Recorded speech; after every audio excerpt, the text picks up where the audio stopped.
Jesus tells his disciples that they are to wash one another's feet. What does that mean? How is it that we're called to do this today? That's going to be our discussion on today's Living the Message.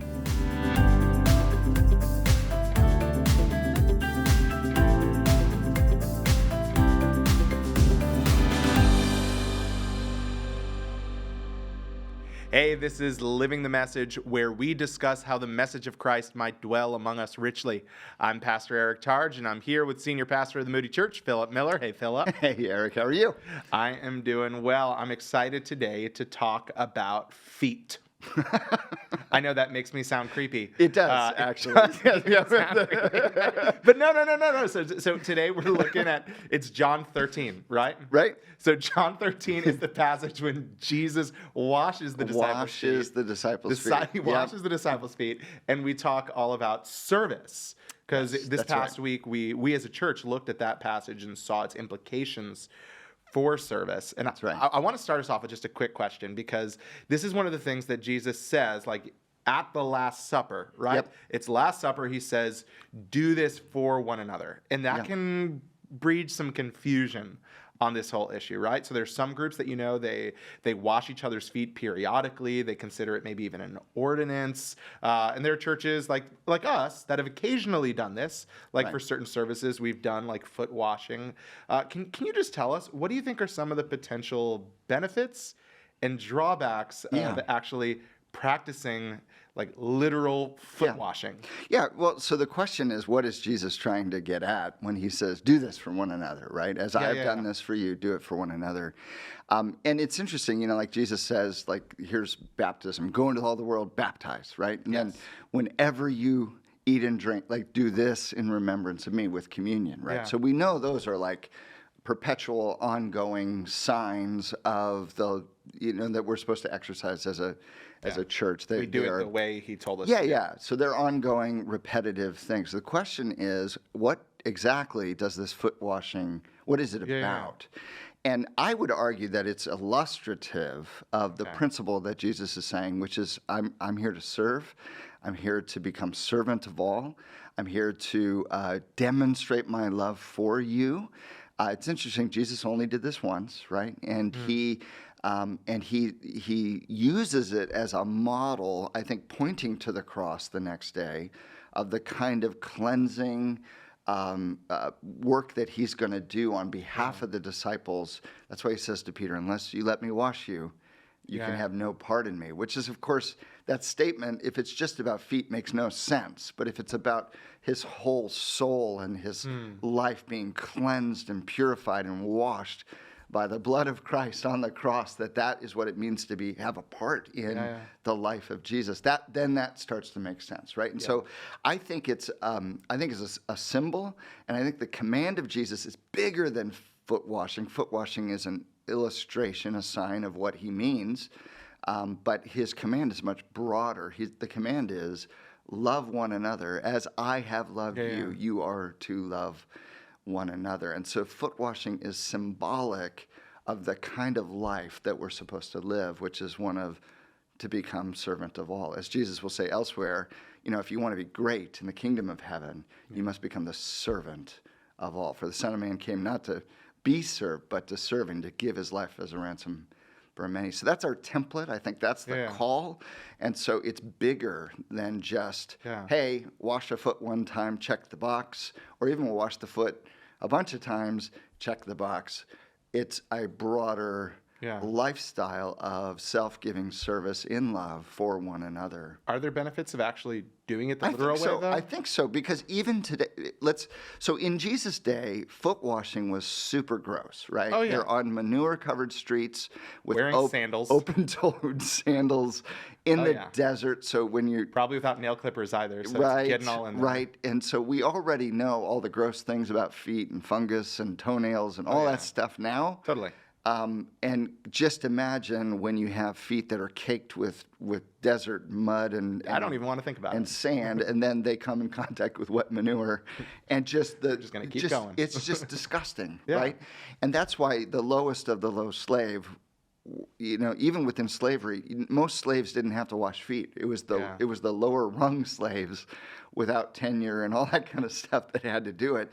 And even in some municipalities, we know from Roman law, it got outlawed where you couldn't make your servants, your slaves, actually wash your feet in certain municipalities. So it's completely different from today. So in that day, it was like the worst thing you could ever imagine doing, and that's the thing Jesus does. And I think that's the principle. Now, our feet are a lot more sanitized. We wear socks and shoes, and they're still gross. Let's face it, they're still gross. And so maybe there's some benefit for that. But the bigger principle is, what's the thing no one wants to do? And if you're going to be the servant of all, how do you incarnate the love of Christ and live it out? Do that thing.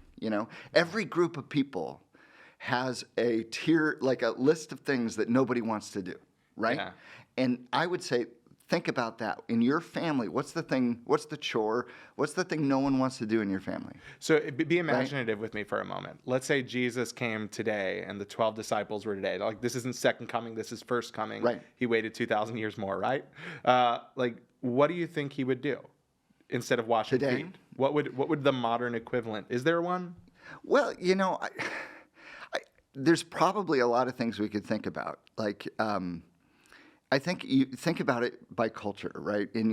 So in my family, there's a couple things nobody wants to do. Nobody wants to do dishes, especially if it's been kind of a grimy meal and there's lots of pots and pans. Oh yeah. And the dish sink is full, and we forgot to run it, and now we got a whole load, right? And nobody wants to do that, right? And so that's an example. Or no one wants to take out the trash when it's raining. Right? It's just right. Or there are things that are like that's just hard stuff, right? Yeah. Nobody wants to stack the chairs after a event that went on very long and you're tired. Sure, everyone's tired and you want to get home and there's something to be done. That's a great example. I think of people who have to care for elderly parents. Oh yeah.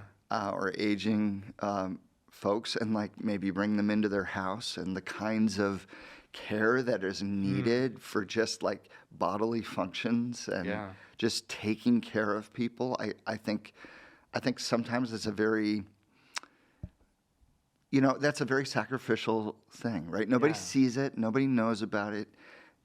There's a lot of service in that, right? I think when kids are young and you're changing diapers, that's an act of love, all right? I mean, there's nothing about that that's fun, and yet it's an act of love. So I think it's a million different things, Eric. I don't know if you could pin it down, but it's what are the things that nobody wants to do?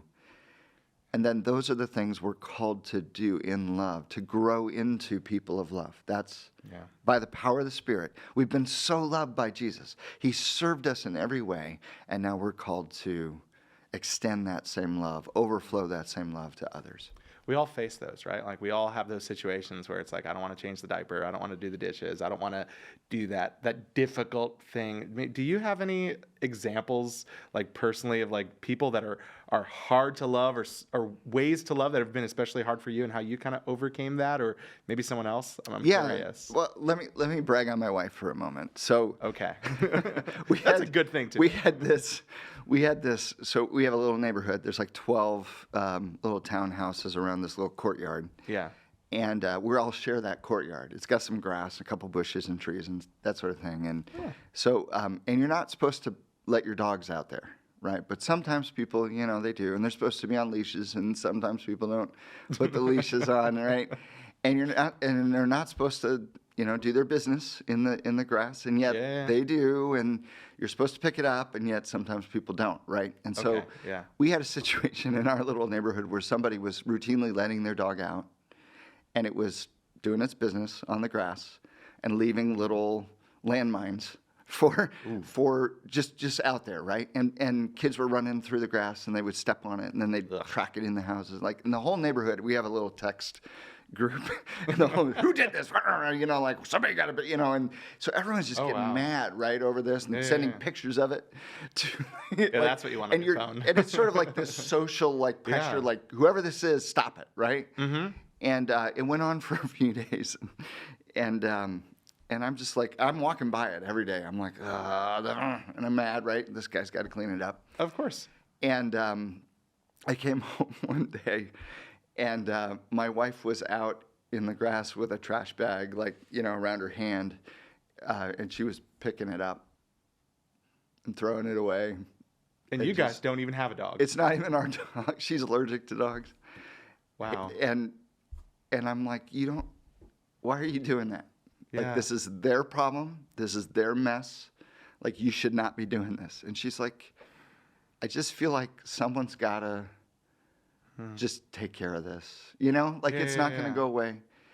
And here's what's weird. All the yelling and screaming and all that stuff, I think just re-entrenched people. And totally. They got more stubborn, and they would just left it laying there. Yeah. And I think it was my wife actually just going, I think somebody saw her do that. And then they were like, oh, I think maybe I need it. It just broke it down. It just melted the situation. And it stopped.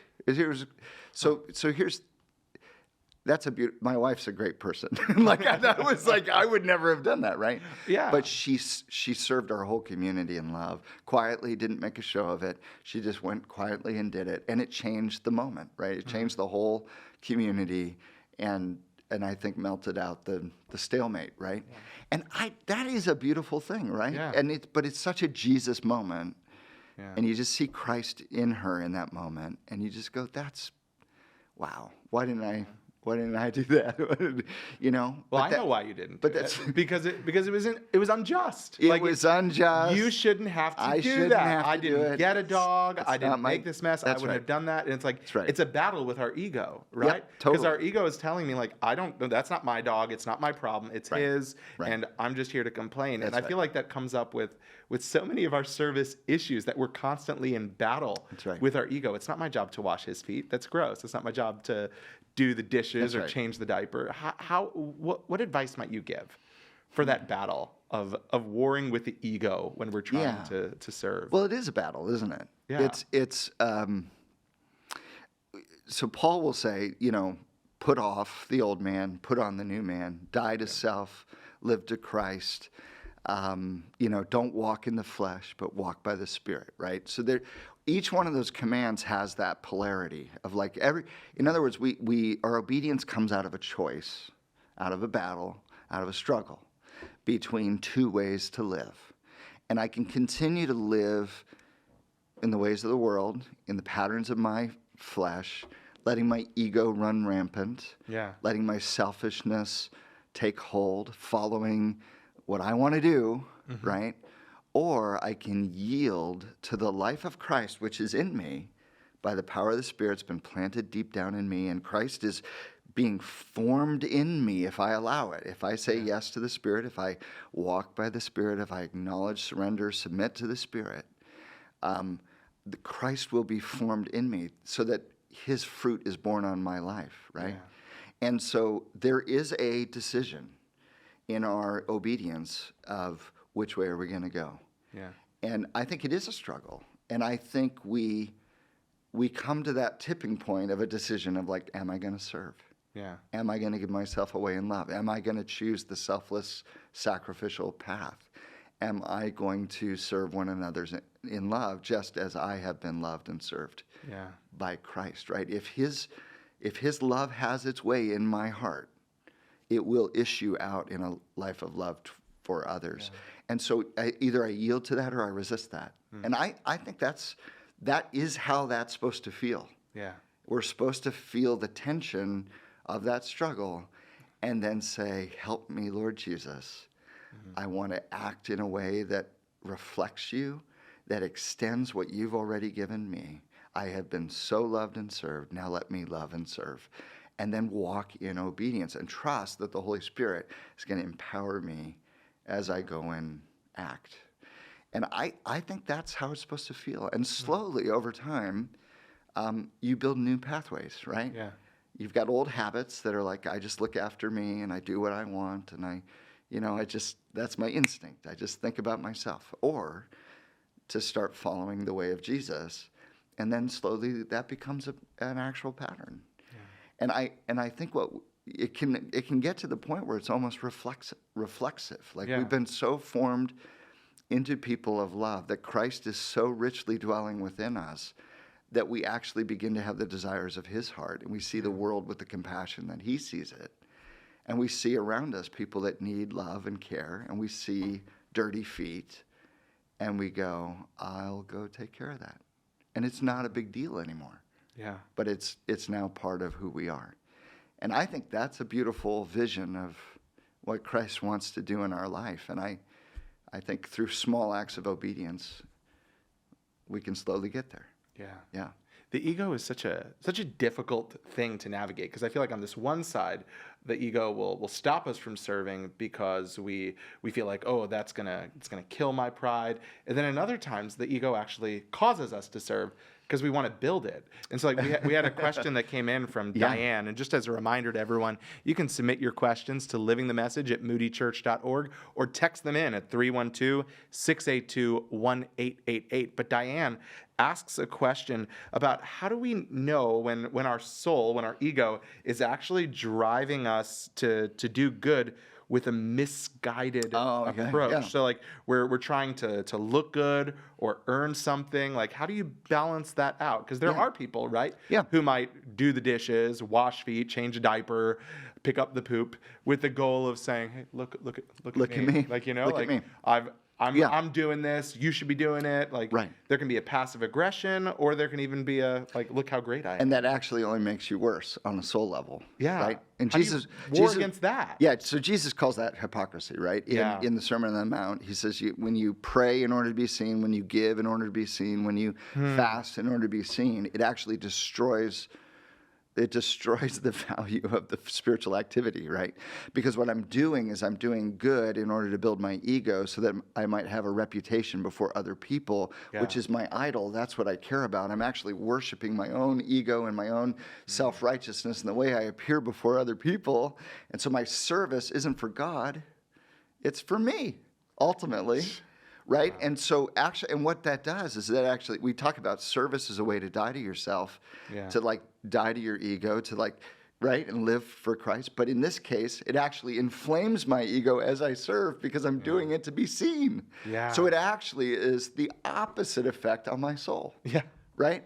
So there's really three motivations we can have for obedience. We can do it from pride. That's what we're talking about here, where I want to be a good person, so I'm going to do some good things so people think of me as a good person and I can feel good about myself and God will be impressed. Pride. That never works. All that does is build my ego, my self-righteousness, and it pulls me away from grace, which is the only way I can come near to God. Yeah. So that doesn't work. The other way is fear. So we can obey out of fear, like I'm afraid I'm going to get caught. I'm going to get busted. This is how we relate to the IRS, right? I don't want to be audited, right? That's totally. Fear, right? You don't want to be a bad person. You don't want to get caught. You know, bad people go to jail. Bad people, like God's going to send you to hell. Like that's a fear-driven way to obey. And all that does is we're throwing up our obedience as a wall to like keep God away from us because we're afraid he's going to come and smash us, right? Yeah. So I'll be good, so you just leave me alone. Yeah. But again, that doesn't bring you close to God. It drives you further away. So that doesn't work. The only way that we actually can learn to obey is to live a life of love where we realize that God in love has pursued us when we weren't righteous and when we were scared and running away, but he came and pursued us in love. He has drawn us near, adopted us as his sons in Jesus Christ, who died in our place and for our sake and gave us his life as he rose from the dead. As that comes into us, it melts us out, and we love him back for the way that he's loved us. And that love will then go say, okay, now that I'm so loved, I want to love you back.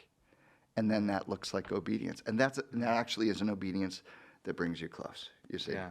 It's obedience that comes from the closeness that God has brought as he has come close to us, to be more precise, right? And so there's a beautiful obedience that comes from it. So that's where service needs to come from. Yeah, not from pride, not from fear. Not from pride, but from this heart of love. Having received the love and service of Christ, I now love and serve others with the love that he first loved me with. Right? Okay, let's take a step back for a moment from this picture that's given to us in John 13, because it's all about service is what we're focusing on here, and humble service, right? Right. But there's some confusion. We actually got a few texts about this very question. how are we supposed to understand this command when it comes to who it's directed to? So like, are we supposed to be loving? Is this really about like, hey, love believers, serve believers, or is this about serving, the broader world? For example, we have Jesus say, right, they will know that you are my followers based on how you love one another, not love the world, but love one another. What about this? Does that apply there, or is this broader than just the core, like the family of God? Yeah. So I would say the first application is an in-house application within the family. So he's talking about his disciples, as I've loved you, love one another. I think the people at the table are primarily his disciples. They're followers of Jesus. By this will all people know that you're my disciples, by the way you love one another. And so there is a community of love and service that Christ is building that is intended to be a reflection of the triune community, Father, Son, Holy Spirit, one God, three persons, forever in mutual indwelling love, that community of loving persons would be reflected on earth in the people of God. Yeah. As the Father has loved me, so I love you. Now abide in my love, remain in my love, right? And if you live in my love and obey my commands, I will come to you, and my Father and I will abide with you, and we will make our home with you, right? Like, this is beautiful imagery, right? So we are the earthly community of the love of the triune God expressed in human form, right? That's who we're supposed to be as a church, as a people. We do a lousy job of it, but that's who we're supposed to be. Yeah. Now, what's also interesting is that Jesus washes not just the disciples' feet, but he washes Judas's feet. And he's a disciple, but he's one who's about to betray him. And Jesus knows that. And Jesus knows it. He knows that, he says, what you're about to do quickly. He knows what's coming. And Jesus goes and washes his feet, the feet of the betrayer of, the son of perdition, right?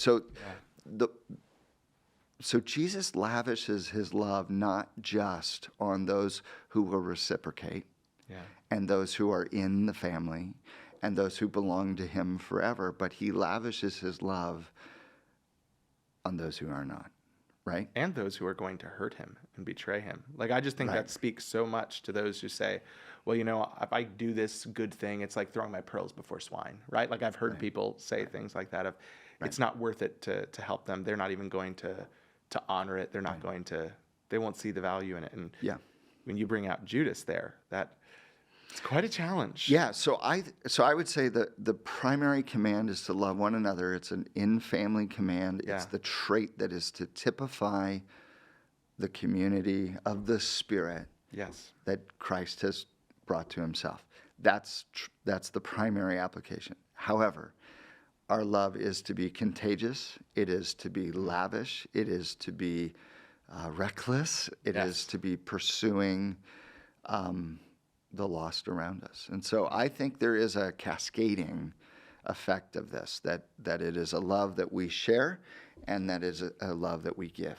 And that giving goes even beyond the family. And that should, in some sense, awaken something in our friends and neighbors. Right? What happened? Why did they do that? That doesn't make sense. Everyone lives for themselves, but they just did this for me, and it makes no sense, right? And Jesus says, love your enemies. Right? So those are definitely Can't get away from that. people, right? I mean, so love your enemies and pray for those who persecute you. And when Jesus hangs on the cross and says, Father, forgive them, for they know not what they do. Who's in the them? I think that includes the soldiers that are hammer and nails. One of them we know repents, but the others don't. It probably extends, Father, forgive them. He's probably extending forgiveness to the Pharisees who have chanted and conspired and crucify him and done the kangaroo trial in the night. And he's extending. Now, do they receive it? Do they respond? That's a different question. But the offer of his saving forgiveness is, that's love.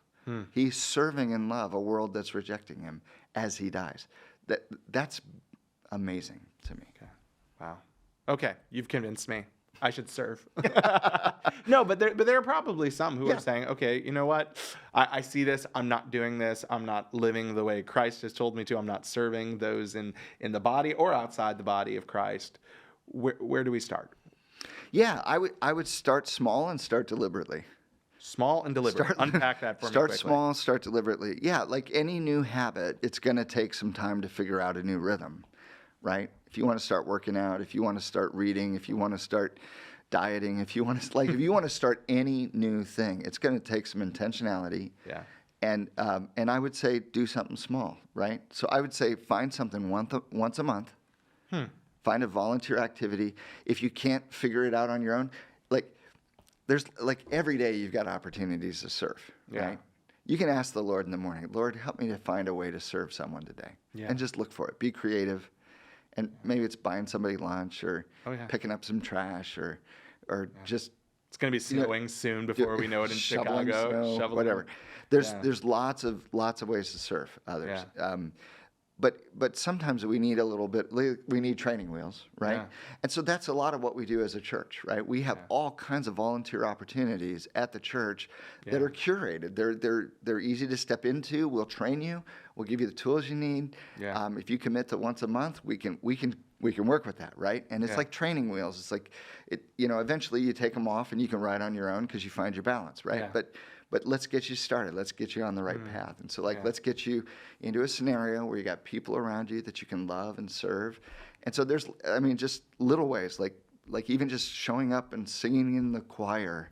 There's rehearsals and you're using your gift to serve others, or you're on one of what we call them Philip's teams. They're not my teams. They're named after the Philip in the New Testament, but they're called Philip's teams, right? It's the servants. Yeah, security and ushers and greeters. And I like the way you're describing that, though, because it's training wheels. It's like these are the things that are going to help you to understand how to serve, and they're going to give you the eyes to recognize when someone's you hear someone has a medical bill that needs to be paid, and you're like, maybe I can help them, or someone who's going through a really hard time. You're like, I could bring a meal, or I could give my time, I could give my money, I could give my work, whatever it is. Yeah, and eventually maybe you graduate from all the structures or whatever, but you live a life of service for others. That's the goal. It becomes internal, right? Yeah. But there's a million ways. I mean, you've got all kinds of, even just in your ministry with 139, we've got buddies that can come along. Things with our disability ministries. Yeah, I mean, how beautiful is that, right? To just give your time to someone. You may not be able to get the total reciprocity of the relationship out of that, but you know what? There's something beautiful to that. Like with your kids, it's not reciprocal. That's why it's service, right? And there's beauty in just finding ways to give yourself away in love. And I think starting small, like say, let's do something once a month. Yeah. Let's try it on for size. And what's beautiful about that is you can try something, and if it's like, oh, that really was life-giving, and I felt like the blessing of the Lord and his pleasure as I did that, you'd be like, that wasn't for me. Try something else, right? But don't give up, right? You'll find something that's like, oh, I feel the pleasure of the Lord when I'm doing this. I love this, Yeah. I think that's... Anyway, start small, be intentional, do something deliberate. And, I would ask around, if you've got friends at church, you're in a community, people you can ask. You say, hey, where do you serve? Can I come with you? Yeah. Could I try that? That's why we're here. Yeah. Start small, That's right. Start deliberate, and serve not in fear or in pride, but serve out of love. If you enjoyed this conversation, we encourage you to check out the message that went along with it. If you're listening to this on Spotify or Apple Podcasts, be sure to leave us a rating, or on YouTube, like and subscribe. We do encourage you to share this podcast with others who you think might benefit from it. Again, if you ever have any questions, please send us an email at livingthemessage@moodychurch.org. We love hearing from you, whether it's a question or just something that you want to share with us, or you can text us at 312-682-1888. We truly hope that you were encouraged, equipped, and enabled to now go and live the message.